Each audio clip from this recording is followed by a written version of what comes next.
الله وبركاته. الحمد لله رب العالمين والعاقبة للمتقين والصلاة والسلام على رسول الله صلى الله عليه وسلم وآله وصحبه أجمعين.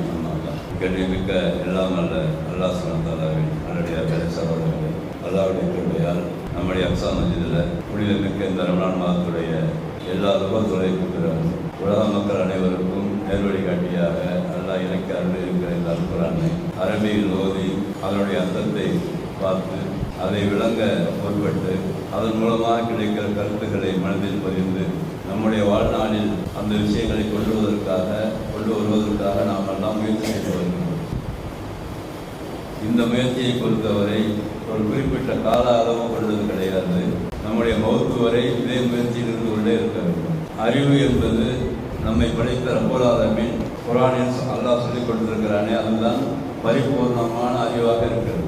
அந்த அறிவை பெற்றுக்கொண்டுதான் உலகத்தில் நமக்கு கிடைக்கிற அறிவை நாம் பெற வேண்டும். மாறாக உலகத்தில் கிடைக்கிற அறிவை பெற்றுக்கொண்டு வாழ முற்பட்டால் அந்த அறிவும் பரிபூர்ணமாக இருக்காது.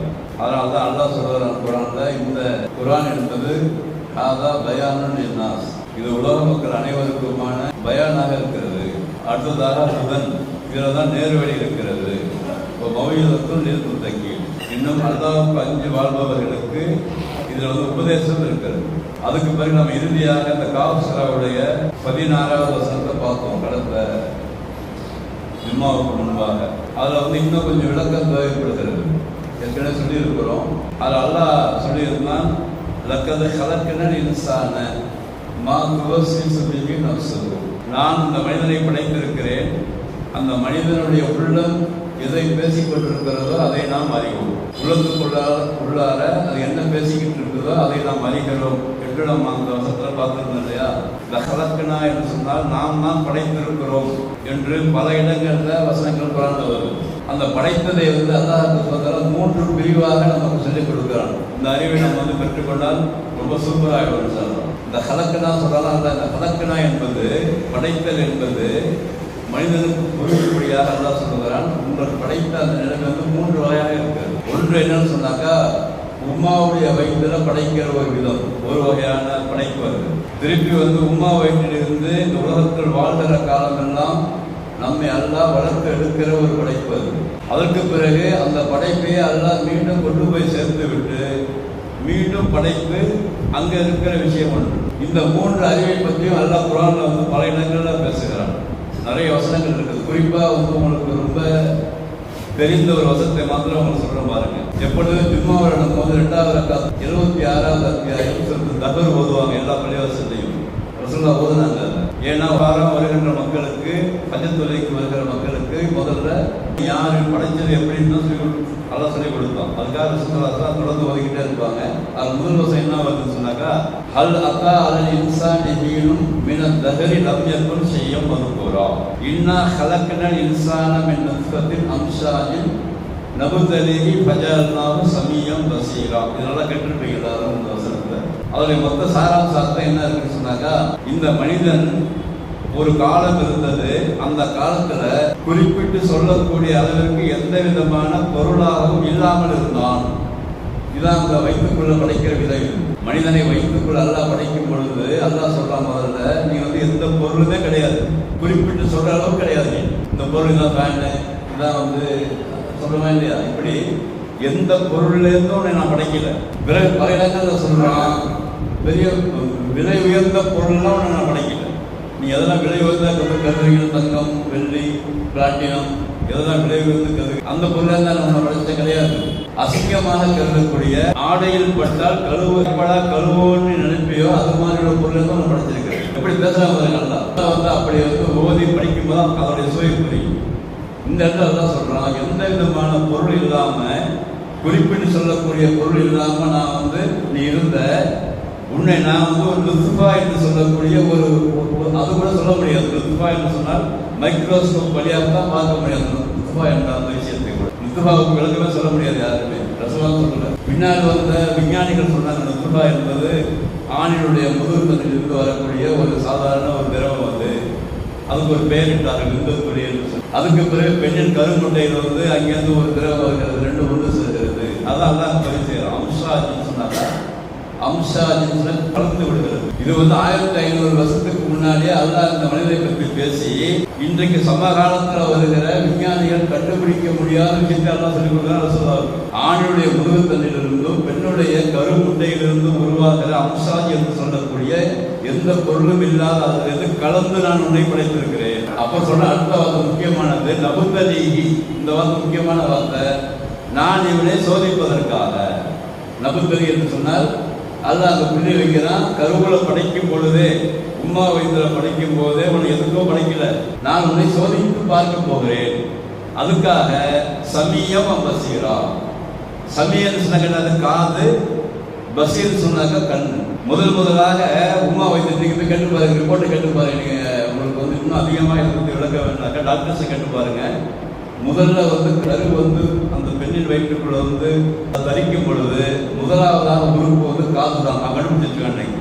அல்லாஹ் இங்கே பதிவு செய்கிறான், காதையும் கண்ணையும் நாம் உனக்கு படைத்தேன் முதலாவதாக. எதுக்காக? அந்த காது கண்ணு மூலமாகத்தான் உனக்கு சோதனையே இந்த உலகத்தில் இருக்குதுன்னு அர்த்தம். அப்ப முதல்ல காது கொடுத்து முதல்ல எதை கேட்கணும், நல்லா திறந்து பார்க்கணும். நல்லா இது ரெண்டையும் செஞ்சுட்டாங்க. அல்லாஹ் ஒருவனை பற்றி நல்லா புரிஞ்சுக்க முடியும், படைத்த விதத்தை பற்றி புரிஞ்சுக்க முடியும், உலகத்தை பற்றி புரிஞ்சுக்க முடியும், உலகத்தில் வாழ்கிற முறையை பற்றி புரிஞ்சுக்க முடியும், கண்டிப்பாக சாமி போறோம்னு புரிஞ்சுக்க முடியும்.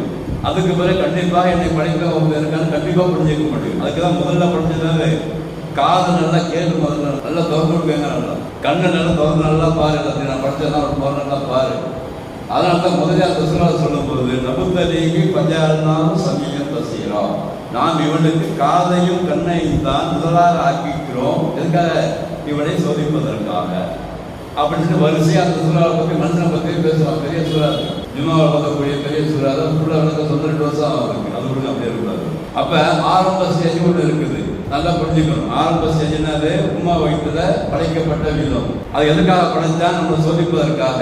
அதுக்கு பிறகு உலகத்தில் நம்ம வாழ்றோம்ல, இங்கே வாழும்போது நமக்கு தேவையான விஷயத்தை எல்லாவற்றையும் அவன் தந்திருக்கிறான். அதற்கான எல்லா விஷயத்தையும் அவன் உருவாக்கி கொண்டு இருக்கிறான், படைத்திருக்கிறான், உருவாக்குவான், உருவாக்கி கொண்டே இருக்கிறான். அதற்கு பிறகு இந்த 3வது ஸ்டேஜ் தான் எல்லாருக்கும் சந்தேகம். இப்போ மனிதர் என்ன செய்யும்? 2 ஸ்டேஜ் எல்லாருக்கும் ஆய்வு செஞ்சு கண்டுபிடிச்சாச்சு. இப்போ உள்ள எப்படி உருவாகுது, புள்ள எப்படி உருவாகுது, கரு எப்படி உருவாகுது, எப்படி சேருது, 2 எப்படி ஜாயிண்ட் ஆகுது, எந்த இடத்துல உருவாக்கப்படுது, அது தன்மைகள்லாம் எப்படி இருக்கணும், அடி எல்லாம் கண்டுபிடிச்சான். அன்னைக்கு 2வது விஷயத்தை ஓரளவு கண்டுபிடிச்சிருக்கலாம், ஓரளவு கண்டுபிடிக்கல. இன்னும் கண்டுபிடிப்பான் அவர்களுக்கு, அல்ல சொல்லிக் கொடுப்பான் அவர்களுக்கு. ஏன்னா அல்லாஹ் சொன்னா அல்லமல் இன்சானம் மாலம் யாரும். உலகம் அறிகின்ற வரை வரக்கூடிய மனிதர்களுக்கு அவனுக்கு தெரியாத விஷயத்தை கற்றுக் கொடுத்து கொண்டே இருக்கணும். நல்லா பரவாயில்ல பதிவு செய்கிறான். அப்போ 3வது செஞ்சுட்டு இருக்குல்ல, அதில் தான் டைரக்டா ஆய்வு செய்து கண்டுபிடிக்க முடியல. அதனால இவன் கன்ஃபியூஸ் ஆகிறான், குழப்பமாகறான். நல்லா பதிவு செய்கிறான்.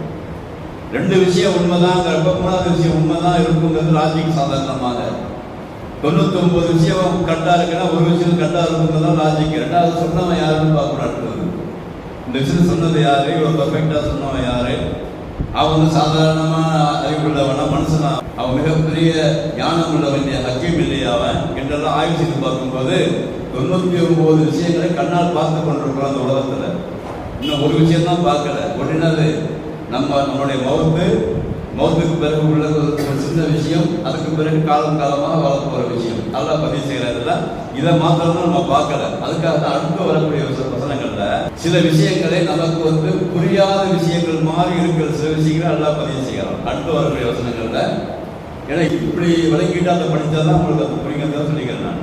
இந்த 17, 18, 19 வசனங்கள்ல சில விஷயங்கள் கண்ணால் பார்க்க முடியாது, அதாவது ஆய்வுக்கு உட்படுத்தி விளங்க முடியாது, அல்லது அதுக்கு ஒரு தனியாக ஒரு பார்ட்டை சுட்டி காட்டி விளங்க முடியாது. அதனால நான் என்ன சொல்லுகிறேனோ அதை அப்படியே நீ விளக்கி பார்க்க வேண்டும் என்று சொல்லிதான் அடுத்த வசனங்கள் எல்லாம் சொல்லுகிறேன். இது எதலக்கல் முதலக்கியானி இப்படி போதித்தோமா, போதித்த பிறகு நம்ம என்ன சொல்றோம், இப்படி எல்லாம் போத பழகிறணும். அதுக்கு பிறகு அது உள்ள என்ன சொல்லுகிறான் என்பதை கொஞ்சம் கொஞ்சமாக விளக்கி பார்க்கணும் நம்ம எல்லாரும் என்று பதிவு செய்யலாம். இந்த விஷயத்தை யாருமே பார்க்க முடியாது. எதை பார்க்க முடியாது? இந்த வசனத்தை சொல்ற விஷயத்தை நம்ம யாரும் பார்க்க முடியாது. எப்படி சொல்றாங்களா, 2 மலக்குகள் சந்திக்கிறார்கள். ஒரு மலக்கு இடது பக்கம் இருக்கிறாரு, இன்னொரு மலக்கு வலது பக்கம் இருக்கிறார். அந்த வலது பக்கம் இருக்கிற மலக்கும் இடது பக்கம் கண்டிப்பாக உன்னை கண்காணித்துக் கொண்டே உற்று நோக்கி கொண்டே இருக்கிறார்கள் அப்படின்னு நல்லா பதிவு செய்யலாம். இதை நம்ம வந்து ஆய்வுக்கு உட்படுத்தி கண்டுபிடிக்க முடியுமா? ரைட் சைடில் எங்கே உட்காந்துருக்கிறார், வடக்கு உட்காந்துருக்கிறாரு, லெஃப்ட் சைடில் எங்கே உட்காந்துருக்கிறாரு, எப்படி நம்மளை கண்காணிக்கிறாரு, எப்படி அவர் அவங்க 2 பேரும் சந்திக்கிறாங்க, எந்த விஷயத்தை அவங்க கலந்து ஆலோசனை பண்ணிக்கிறாங்க, மனுஷன் செய்கிற அந்த விஷயங்களை பற்றி இவங்க என்ன கருத்து சொல்லிக்கிறாங்க, அந்த கருத்துகள் என்ன, அல்லாஹ் மேல சொன்னா உள்ளத்தின் அடித்தளத்தில் இருக்கிற அந்த விஷயங்களை எல்லாம் நான் மாத்திரம் அறிவேன். அந்த ஏற்பாடு பண்ணப்பட்ட அந்த மலக்கு 2 பேர் இருக்கிறாங்கல்ல, அவங்க உள்ளத்துல பேசிக்கிறத அறிய மாட்டாங்க. அவங்க நல்லா புரிஞ்சுக்கிங்க. வேற விளக்கிற வசனங்கள் வருது, உள்ளத்துல பேசிக்கிற ரகசியங்கள், உள்ளத்துல போட்டு குழப்பிக்கிட்டு இருக்கிற விஷயங்கள், கருத்து பரிமாற்றங்கள், அங்க சிந்திக்கிற விஷயங்களை வந்து அல்லாஹ் மாத்திரம்தான் அறிவாங்க. அதுல வந்து வேற யாரையும் அல்லாஹ் வந்து அங்க கூட்டாக்க மாட்டான். ஆனால் இவன் வந்து டிஃபால்ட்டாக அல்லாஹ் நம்ம அல்லாஹ் படைத்த டிஃபால்ட்டா புரியுதா? டிஃபால்ட்னாக்கா ஒரு விஷயத்தை வந்து ஸ்டாண்டர்டா வச்சுட்டு அது மூலமாக வந்து ரிசல்ட் எடுக்கிறது. இது ஒரு டெக்னாலஜி இருக்கு. இப்ப இந்த டெக்னாலஜி எல்லா கலைகள்லையும் பயன்படுத்துறோம். டிஃபால்ட்டா வச்சிருவாங்க, ஆட்டோமேட்டிக்கா எங்கிட்டே இருக்கும். அதே மாதிரி அல்லாஹ் சுப்ஹானஹு நம்மளை படைத்து விட்டு நம்மை கண்காணிப்பதற்காக ஒவ்வொரு தனி மனிதனுக்கும் அல்லாஹ் டிஃபால்ட்டாகவே அதை வந்து அல்லாஹ் பதிவு செய்வதற்கான வானவர்களை அல்லாஹ் ஏற்படுத்தியிருக்கிறான். அந்த வானவர்கள் சைஸ் என்ன, அது எப்படி இருப்பார்கள், அவன் கலர் என்ன, அவன் நிறமை எதுவுமே கண்டுபிடிக்க முடியாது. ஏன்னா சொன்னவன் யாரு, சொன்னவன் நம்மை படைத்தவன் சொன்னான் என்ற அந்த அதீதமான நம்பிக்கையிலே இதை கண்டிப்பாக நாம் நம்பிக்கொண்டு அடுத்த கட்டமாக நாம் வந்து சிந்தித்துக் கொண்டே இருக்கிறோம். அந்த கவுலின் இல்லா லதைகி ரகீபுன் அதீத் என்று அல்லாஹ் இன்னொரு வருஷத்தை அவங்களை பற்றி பதிவு செய்கிறான். ஒரு மனிதன் வந்து பேசுகிறான், அப்படி பேசும்போது அவன் என்ன பேசுகிறான் என்ற அந்த வார்த்தையை கூட அவர்களுக்கு தெரியாமல் இல்லை அப்படின்னு அர்த்தம். இந்த வார்த்தை யாருக்கு? இந்த 2 மலக்குகளை பற்றி அல்லாஹ் பேசுகிறான். இவன் எதை வேணாலும் பேசுறான்ல, இவன் பேசுகிற எந்த சொல்லாக இருந்தாலும் அந்த சொல்லு ஆரம்பமாக இவங்களுக்கு தெரிஞ்சு போயிடும். யாருக்கு? அந்த கண்காணிக்கின்ற அந்த மலக்குகளுக்கு தெரிஞ்சு போயிடும். அதனால ஜாக்கிரதையாக நீங்கள் வார்த்தைகளை பயன்படுத்த வேண்டும் என்று ரசூலுல்லாஹ் தெரிஞ்சிருக்காங்க. இதை பற்றி சஹாபாக்கள் சொல்ல கேட்கிறாங்க, பயப்படுறாங்க. அந்த வசனம் என்ன, ரசூலுல்லாஹ் ஸல்லல்லாஹு அலைஹி வஸல்லம் இறங்கிய வசனமா இருக்கிறதுனால அவங்களுக்கு போதனை புரிஞ்சு எல்லாமே ஒன்று கண்ணில் தண்ணி வரும் அவங்களுக்கு, அல்லது அதன் மூலமாக இருக்கிற அறிவை கொள்வதற்காக ரசூலுல்லாஹ் டவுட் கேட்பாங்க. அப்படி கேட்கும்போது ரசூலுல்லாஹ் சொல்றாங்க, இந்த ஆயத்துக்கு என்ன விளக்கம் தெரியுமான்னு சொல்லும் பொழுது, நீங்கள் பேசுகின்ற வார்த்தைகளை நன்றாக அளந்து பேசுங்கள். பேசும்போது வார்த்தை வந்து டக்கு டக்குன்னு விட்டுறாதீங்க, ஏதோ பேசுறதுன்னு உளறிவிடாதீங்க. ஒரு வார்த்தை இருக்கும், அந்த வார்த்தை வந்து அல்லாஹ்வுக்கு பொருத்தமான வார்த்தையை நீங்க பேசுவீங்க. அந்த பொருத்தமான வார்த்தை வந்து அது வந்து அல்லாஹ் முன்னாடி உயர்த்தப்படும். அந்த வார்த்தை மூலமாக கூட உங்களுக்கு அல்லாஹ் சொர்க்கத்தை தந்து விடலாம். அதே மாதிரி இன்னொரு வார்த்தை நீங்க பேசுவீங்க, அந்த வார்த்தை வந்து அல்லாஹ்வுக்கு பொருத்தம் இல்லாமல் இருக்கணும். பொருத்தம் இல்லாத வார்த்தையை நீங்க பேசிட்டீங்கன்னா அந்த பொருத்தம் இல்லாத வார்த்தை கூட ஒருவேளை அங்கே சொர்க்கம் செல்வதற்கு தடையாக அமையலாம் என்று எச்சரிக்கிறாங்க. இந்த வசனத்துக்கு ரசூலுல்லாஹ் விளக்கம் கொடுக்கும் பொழுது அப்ப வார்த்தை அப்பதான் சொன்னாங்க, மண் சமத்த நஜான்னு சொல்லி கொடுத்தாங்க. கேட்கிறாங்க கேள்வி சகாபாக்கள். அப்ப சொன்னாங்க, யார் ஒரு அமைதியாக ஆகிவிட்டாலும் வெற்றி பெற்று விட்டார். எந்த அளவுக்கு பழக்கினாங்க பாருங்க. சகாபாக்களை ரசூலுல்லாஹ் பழக்கிய விதம், குர்ஆன் வசனங்கள் இறங்குகிறது, விளக்கங்களை கேட்கிறாங்க, அது ஆழ்ந்த கருத்துக்களை சொல்லிக் கொடுக்குறாங்க. சொல்லிக் கொடுத்த பிறகு சகாபாக்கள் பயப்படுறாங்க. அந்த சகாபாக்கள் பயப்பட்ட பிறகு ஒவ்வொரு விஷயத்தையும் அவங்க பார்த்து செய்யாது. அதனால தான் இல்லாத அனுபவங்க. அதனால தான் வருவாங்க. அவரை எல்லாம் பொருந்தி கொண்டால் அவர்களும் நல்லாவே பொருந்தி கொள்ள சொல்றாங்கல்ல. பார்த்து சொன்னாங்க, வசனங்களை இறங்க, விளத்துக்குள்ள வந்து இந்த ஆழமான அறிவு உள்ள இறங்க, உண்மையான அறிவு இறங்க, அவங்களுக்குள்ள மாற்றம். அதான் சொன்னாங்க, வார்த்தைகளை நீங்க பேசும்போது ரொம்ப நீங்க மட்டும் அசால்ட்டா விட்டுறாதீங்க. எந்த விஷயத்தையுமே அசால்ட்டா பேசிவிடாதீங்க. கோபத்தில் கூட சில வார்த்தைகளை விட்டுறாதீங்க. திட்டுவதாக இருந்தால் கூட பார்த்து திட்டிடுங்க.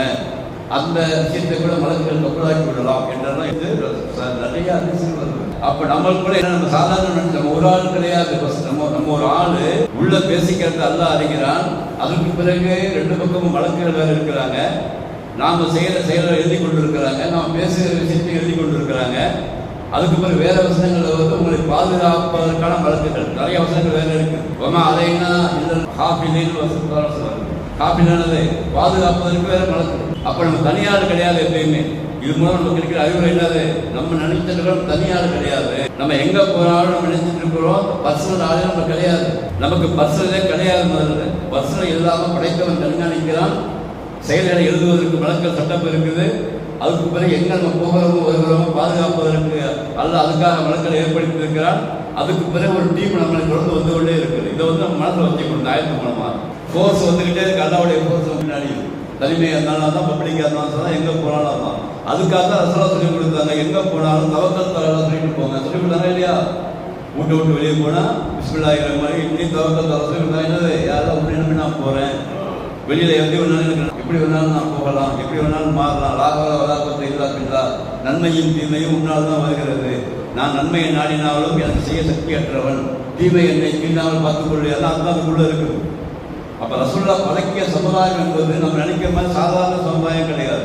குர்ஆன் மூலமாக கிடைக்கிற அறிவை சொல்லிக் கொடுத்து பண்படுத்தினார்கள். அப்படி ஒரு மனித சமுதாயத்தை பண்படுத்தி முழுமையாக அல்லாஹ்வை நம்பி அல்லாஹ் சொன்ன மாதிரி விளங்கி கொண்டு அதை முழுமையாக நம்பி தங்களை வந்து அந்த விஷயத்துக்குள்ள வந்து உட்படுத்திக் கொண்டார்கள். அதனால சிறந்த சமுதாயமாக ஆனார்கள் என்பதெல்லாம் நம்ம வசனங்களை வந்து பார்த்து ஆய்வு செஞ்சு படித்து விளங்கும் பொழுது நன்றாக புரிகிறது. இந்த அளவுக்கு முக்கியமான விஷயங்கள் எல்லாம் அல்லாஹ் பதிவு செய்கிறான். இனி வரக்கூடிய ஆயத்துக்களில் இன்னும் சில விஷயங்களை எல்லாம் பதிவு செய்கிறான். இப்போ 2 விஷயத்தை நம்ம வந்து சாக்க சொல்லியிருக்கிறோம். ஒன்று, தாயின் வயிற்றில் படைக்கப்பட்ட முறை, இந்த உலகத்தில் வாழ்கிற முறை, இந்த உலகத்தில் என்னென்ன சட்டப்படி அல்லாஹ் வைத்திருக்கான்னு சொல்லியிருக்கான் அல்லாஹ். அதுக்கு பிறகு மௌத்தானா என்ன, மௌத்தான நேரம் எப்படி வரப்போகிறது என்றெல்லாம் விழாவாரியாக புராணம் சொல்கிறாங்க. அடுத்த வசனம் தான் சொல்றது. அதை நம்ம தொடங்கினோம்னா டைம் வந்ததுனால இந்த கருத்துக்களை உள்ளடக்கி இருந்தால் உள்ளத்தின் அடித்தளத்தில் நம்மை குறித்து முதல்ல ஒரு ஸ்டாண்டர்டான கருத்தை வைத்துக் கொண்டு, நாம் தனியார் இல்லை, நம்ம கண்காணிக்கிறதுக்கு ஆள் அல்லாஹ் இருக்கிறான், அதுக்கு பிறகு பாதுகாப்பு வழக்கல் இருக்கிறாங்க, எழுதுறதுக்கெல்லாம் ஆள் வழக்கு வச்சிருக்காங்க, நினைச்சு பார்த்து நம்மை சீர்திருத்திக் கொண்டே இருக்கிற வாழ்க்கை முறையை நாமெல்லாம் இந்த புனித புத்தகங்களை படிக்க வேண்டும். அதற்கு பிறகு மிகச்சிறந்த மாறுதல் உள்ளத்தில் அல்லாஹ் ஏற்படுத்துவான். அந்த மாறுதல் தான் நம்ம பாக்கி இருக்கிற வாழ்க்கைக்கான ஆதாரமாக அமையும் என்பதை சொல்லிக் கொள்கிற எனக்கும் உங்களுக்கும் அந்த குர்ஆன் மூலமாக கிடைக்கிற படிப்பினையை பெற்று ஓதை படித்து விளங்கி சித்து பார்த்து அதன் மூலமாக கிடைக்கிற படிப்பினையை பெற்று வாழக்கூடிய ஒரு சமுதாயத்தை எனக்கும் எங்கள் குடும்பத்தினருக்கும் உங்களுக்கும் உங்கள் குடும்பத்தினருக்கும் உலக மக்கள் அனைவருக்கும் அல்லாஹ் தந்த அருள்வானாக. வாகரத்தாவான இருக்கிறார்கள். அஸ்ஸலாமு அலைக்கும்.